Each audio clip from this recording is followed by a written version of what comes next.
घोड़ी में पैना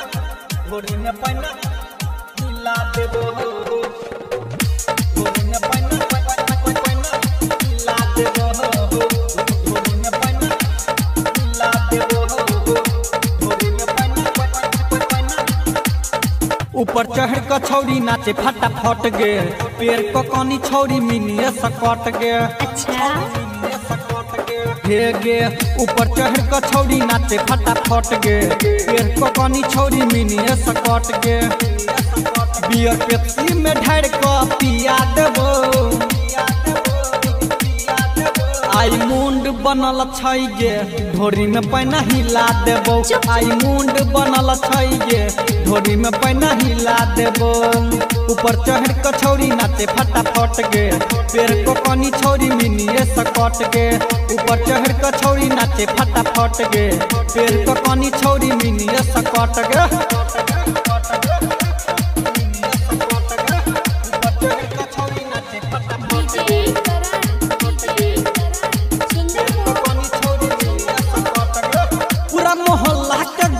बाजार गे नचबा नहीं तो हेतै छौरी मार गे हे गे पूरा मोहल्ला के गरम बाजार गे नचबा नहीं तो हेतै छौरी मार गे।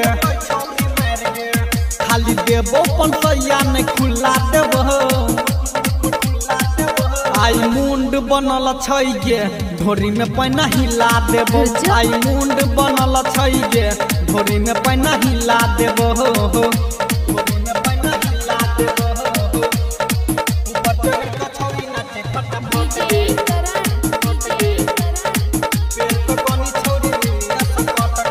छोरा छी हतरा से बचबे नहीं बूची नहीं तो गे नोचले तो तोहर लूची बजरे खसा देबो हे गे छोरा छी हतरा से बचबे नहीं बूची नहीं तो गे नोचले तो तोहर लूची।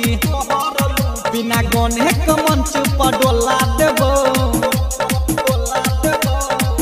आई मुंड बनल छै गे ढोरी में पैना हिला देबो आई मुंड बनल छै गे ढोरी में पैना हिला देबो।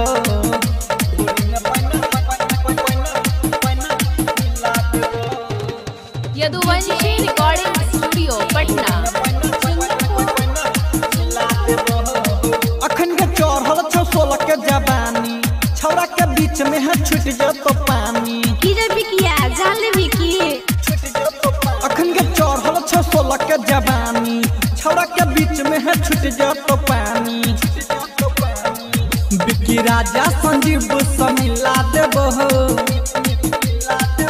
आई मुंड बनल छै गे ढोरी में पैना हिला देबो आई मुंड बनल छै गे ढोरी में पैना हिला देबो।